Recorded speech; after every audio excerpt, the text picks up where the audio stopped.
Hello बच्चों, आप सबका फिर से स्वागत है। और मैं हूं आपका दोस्त टीसी यानी तापस चैटर्जी, और ये है आपका अपना यूट्यूब चैनल फिजिक्स द।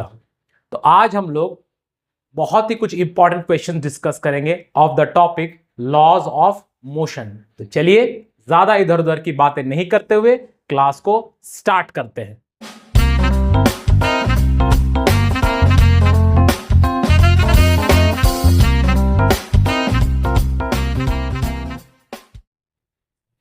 तो चलिए बच्चों, हम लोग अपना पहला क्वेश्चन देखते हैं। हमारा पहला क्वेश्चन है, from a rifle of mass 4 kg a bullet of mass 50 gram is fired with an initial velocity of 35 metre per second.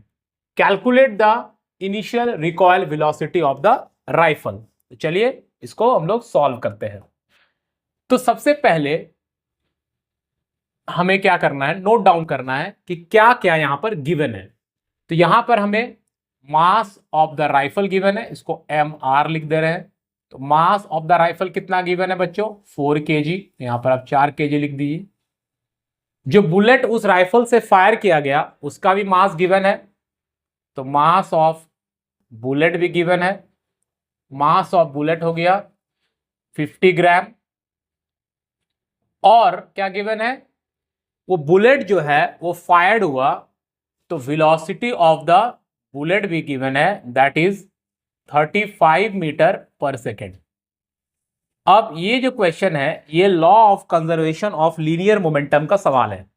जब गन ऐसे ही पड़ा हुआ है, राइफल ऐसे ही पड़ा हुआ है, जब उसमें से कोई फायर नहीं हुआ, तो उस समय total initial momentum, gun bullet का कोई भी क्वेश्चन है बच्चों, ज्यादा दिमाग नहीं लगाना है। ज्यादा दिमाग लगाने से भी कभी कभी क्वेश्चंस नहीं बनते हैं। गन बुलेट राइफल ये सब का कोई भी क्वेश्चन है तो आप टोटल इनिशियल मोमेंटम को 0 ले लेंगे। तो टोटल इनिशियल मोमेंटम, तो टोटल इनिशियल मोमेंटम क्या होगा बच्चों, 0 होगा। कोई भी गन बुलेट राइफल ये सब पिस्टल का क्वेश्चन है, टोटल इनिशियल मोमेंटम फायर करने से पहले 0 है। टोटल फाइनल मोमेंटम मतलब फायर करने के बाद क्या हो जाएगा, बुलेट को जब फायर किया जाएगा बुलेट आगे की तरफ जाएगा, गन पीछे की तरफ रिकॉइल होगा, राइट। इसीलिए गन को जब भी हम लोग फायर करते हैं तो कंधे का सपोर्ट रखते हैं, ताकि जब बैक करे तो कंधा का सपोर्ट से उसको रोक सके। नहीं तो पता चलेगा आप एक्स को मारने जान रहे हैं, वाई को गोली लग जाएगा। या अगर पिस्टल से शूट करते हैं तो पिस्टल को हाथ का सपोर्ट से पकड़ के रखना पड़ता है ना, रिकॉइलिंग को रोकने के लिए। तो चलिए, तो टोटल फाइनल मोमेंटम कितना हो जाएगा, तो mass of rifle into velocity of rifle, ये हो जाएगा राइफल का टोटल मोमेंटम फायर करने के बाद, प्लस बुलेट का हो जाएगा mass of bullet into velocity of bullet. अब law of conservation of momentum क्या कहता है कि टोटल इनिशियल मोमेंटम और टोटल फाइनल मोमेंटम किसी भी आइसोलेटेड सिस्टम का हमेशा इक्वल होता है। तो 0 इक्वल टू हो जाएगा mass of rifle that is 4 into velocity of rifle, यही तो हमें कैलकुलेट करना है, प्लस मास ऑफ बुलेट 50 ग्राम है, इसको केजी में कर लीजिए। ये सब छोटी छोटी चीजों को ध्यान में रखिएगा। और वेलोसिटी है 35 बुलेट का, बस इसको सॉल्व करना है। 50 कट गया, 5 20 से चला जाएगा, यहाँ पर 7 हो जाएगा, यहाँ 4 हो जाएगा। सो इस टर्म को इधर लाएंगे इक्वल टू का, तो माइनस आ जाएगा, यह आ जाएगा 7/4 लिखेंगे और 4 से डिवाइड हो जाएगा, तो 7/16 मीटर पर सेकेंड हो जाएगा वेलोसिटी ऑफ द राइफल। यहाँ पे नेगेटिव में आंसर क्यों आ रहा है बच्चों, नेगेटिव में आंसर इसलिए आ रहा है, जब आप फायर करेंगे बुलेट जब आगे की तरफ मूव करेगा तो गन पीछे की तरफ रिकॉइल करेगा। मतलब बुलेट का वेलोसिटी या बुलेट का मोमेंटम और राइफल का मोमेंटम दोनों ऑपोजिट है, क्योंकि वेक्टर क्वांटिटी होता है वेलोसिटी मोमेंटम। तो यहां पर माइनस साइन का मतलब हो गया ऑपोजिट डायरेक्शन में गन जो है वो रिकॉइल करेगा। ठीक है, चलिए नेक्स्ट क्वेश्चन की तरफ चलते हैं। नेक्स्ट क्वेश्चन है, an object of mass 2 kg is sliding with a constant velocity. ठीक है, कुछ कुछ क्वेश्चंस के कुछ इंपॉर्टेंट टर्म्स रहते हैं बच्चों, उसको ध्यान में रखना है। Constant velocity of 4 metre per second on a frictionless horizontal table, मतलब फ्रिक्शन भी नहीं है वहां पे। The force required to keep the object moving with same velocity, उसी वेलोसिटी से वो मूव करते रहे, कितना फोर्स लगेगा? तो सेम वेलोसिटी से मूव करता रहे, मतलब change in velocity zero. Same velocity से मूव करता रहे मतलब चेंज इन वेलोसिटी कितना होगा बच्चों? जीरो। चेंज इन वेलोसिटी हो जाएगा जीरो। अब बच्चों चेंज इन वेलोसिटी जीरो क्यों? क्योंकि बोल रहा moving with the same velocity, वो सेम वेलोसिटी से मूव करता रहे, इसके लिए कितना फोर्स लगाना पड़ेगा? तो change in velocity zero, therefore हम लोग बोल सकते हैं कि change in velocity by time, change in velocity by time भी जीरो हो जाएगा। नहीं जीरो हो जाएगा, बिकॉज यहां पे चेंज इन वेलोसिटी जीरो है, जीरो को अगर टाइम से डिवाइड करेंगे तो जीरो आ जाएगा। Change in velocity by time का मतलब क्या होता है? एक्सेलरेशन। सो एक्सेलरेशन भी जीरो हो जाएगा। अब अगर एक्सेलरेशन जीरो है तो net force that is mass into acceleration, तो net force is again zero. So net force यहां पर क्या होता?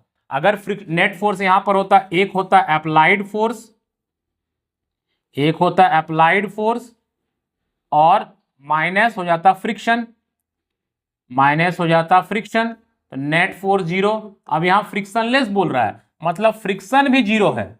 फ्रिक्शनलेस मतलब फ्रिक्शन भी जीरो है, तो अप्लाइड फोर्स भी कितना हो जाएगा? जीरो हो जाएगा। क्लियर? अगर यहां फ्रिक्शन रहता तब अप्लाइड फोर्स क्या होता? सॉरी, अप्लाइड फोर्स फ्रिक्शन के इक्वल आ जाता। यहां तक क्लियर हुआ? चलिए अब हम लोग नेक्स्ट क्वेश्चन की तरफ चलते हैं। नेक्स्ट क्वेश्चन में क्या है? नेक्स्ट क्वेश्चन में है कि an automobile vehicle has a mass of 1500 kg, what must be the force between the vehicle and the road if the vehicle is to be stopped with a negative acceleration of इतना? so force is equal to क्या होता है? mass into acceleration होता है। so mass तो इसका दे दिया 1500 kg, और एक्सेलरेशन कितना लेना है? तो यहां पर स्टॉप कर रहा है, स्टॉप का मतलब ही हम लोग जानते हैं कि रिटार्डेशन होता है। यहां पर नेगेटिव एक्सेलरेशन बोल भी दिया है क्वेश्चन में। So acceleration will be -1.7। सो कितना हो जाएगा? सो कैलकुलेट किया जाए तो 1.10 हटा जाएगा, तो 150, तो 17 इंटू 15 कर देते हैं पहले। सो 7 5 35, 3 8 7 and 1 5 5 2, right? 7 35 5 carry 3 8 7 7 1 1 1 5 5 and 2, so it is -2550 Newton.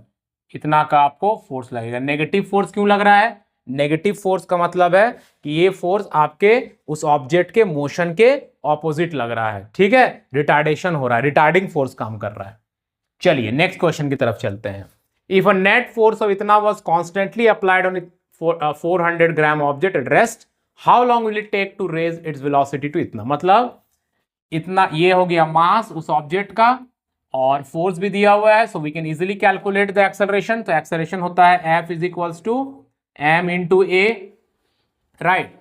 So F हो गया 7 डिवाइडेड बाय मास 400, बट ये ग्राम में है तो इसको केजी में करना पड़ेगा, तो यहाँ 100 हो जाए, 1000 से मल्टीप्लाई हो जाएगा, and this will give us the acceleration.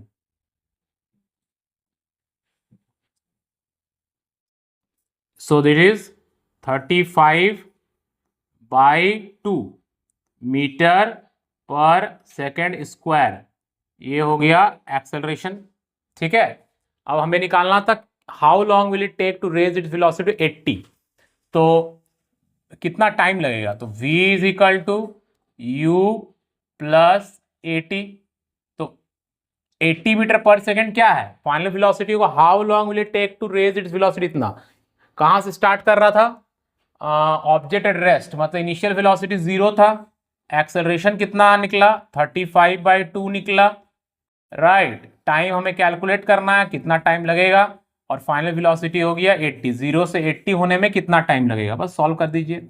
80 into 2 divided by 35, ये हो जाएगा आपका टाइम। यहाँ 16 कर दीजिए, यहाँ 7 कर दीजिए, तो इट इज 32/7, दैट इज 7 4 28, 40, 7 5 35, 50, 7 7 49, इतना सेकेंड का टाइम लगेगा। Clear? To raise its velocity to 80 metre per second from 0। ठीक है, पहले F is equals to m a से हम लोगों ने एक्सेलरेशन कैलकुलेट कर लिया, और फिर V is equal to U plus 80 में पुट करके टाइम कैलकुलेट कर लिया। ठीक है, चलिए नेक्स्ट क्वेश्चन को देखते हैं। नेक्स्ट क्वेश्चन है, a force can change. Force क्या कर सकता है? क्या वो शेप एंड साइज को चेंज कर सकता है? बिल्कुल। अगर हम यहाँ पे एक फोर्स लगाएंगे तो ये चिपक जाएगा, ये कॉन्ट्रैक्ट कर जाएगा, इसका शेप एंड साइज चेंज हो जाएगा। क्या स्टेट ऑफ रेस्ट और मोशन ऑफ अ बॉडी को चेंज कर सकता है? बिल्कुल, है ना। कोई चीज अगर रेस्ट में है, ये ब्लॉक अगर यहाँ रेस्ट में है, इस पर अगर हम एक फोर्स लगाते हैं तो ये ब्लॉक मूव करने लगेगा, या कोई चलता हुआ चीज रुक भी सकता है। Dimensions of a body, obviously body dimension change कर सकते हैं, लेंथ ब्रेथ चेंज हो सकता है फोर्स। इसका मतलब all of the above is possible. Force in तीनों में से कोई भी चेंज को ला सकता है। ठीक है, तो ये बहुत सिंपल क्वेश्चन था। नेक्स्ट क्वेश्चन है, अ फोर्स ऑफ इतना newton 5 newton produces an acceleration of 8 metre per second square on a mass m1। ठीक है, तो मास हो गया m1, तो मास अगर m1 है तो हम 5/8 उस मास को बोल सकते हैं, 5/8 kg उसका मास हो जाएगा। जब क्योंकि फोर्स को जब एक्सेलरेशन से डिवाइड करेंगे वी विल गेट अ मास, और दूसरा मास कितना हो जाएगा, बोरा वही फोर्स जब उस पे लग रहा है दूसरे मास पर, and acceleration of 24 metre per second on a mass m2, तो m2 हो जाएगा 5/24, दोनों का मास निकल गया। अब क्या बोल रहा है, what acceleration would the same force वही 5 newton provide if both the mass are tied together, दोनों को बांध दिए, तो दोनों को बांध दिए मतलब टोटल मास कितना हो जाएगा, दोनों को एक साथ बांध देंगे तो टोटल मास हो जाएगा 5/8 प्लस 5/24, सो इसका एलसीएम हो जाएगा 24, this is 3, 15 plus 5, so it is 20/24 kg हो जाएगा मास। सो एक्सेलरेशन क्या हो जाता है, एक्सेलरेशन हो जाएगा total force by mass, so force तो वही है 5 न्यूटन और डिवाइडेड बाय टोटल मास हो गया 20/24, तो 24 चला जाएगा ऊपर, 5446, सो एक्सेलरेशन हो जाएगा 6 मीटर पर सेकेंड स्क्वायर अगर दोनों को बांध दिया जाए तो। क्लियर?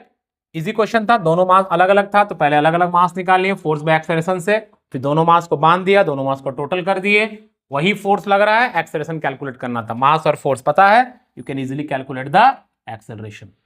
चलिए नेक्स्ट क्वेश्चन की तरफ चलते हैं। Velocity time graph of ball of mass 100 ग्राम, तो यहां पर जो बॉल है उसका मास है 100 ग्राम का दिया हुआ है, and rolling on a concrete floor is shown below, velocity time graph दिया हुआ है, acceleration of frictional force calculate करना है। तो देखिए 80 जो है इनिशियल वेलोसिटी हो जाएगा, सो u हमारा 80 मीटर पर सेकेंड हो जाएगा, वेलोसिटी डिक्रीज करते करते फाइनली 0 हो गया, तो फाइनल वेलोसिटी 0 हो गया, और टाइम कितना लग गया 8 second, so acceleration will be v minus u by T.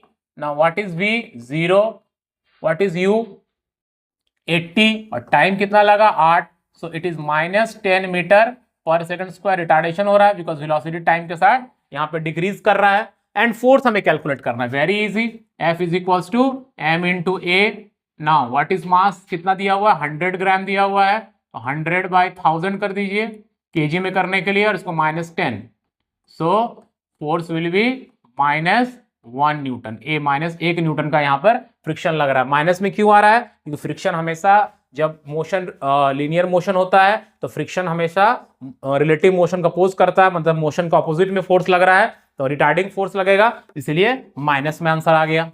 ठीक है, two bodies have masses in the ratio 3:4, मतलब एक का मास अगर हम 3m मानेंगे तो दूसरा का मास 4m हो जाएगा, रेशियो 3:4 होना चाहिए। आ गया, when a force is applied on first body it moves with an acceleration of 6, इसका एक्सेलरेशन है 6 मीटर पर सेकंड स्क्वायर, ठीक है।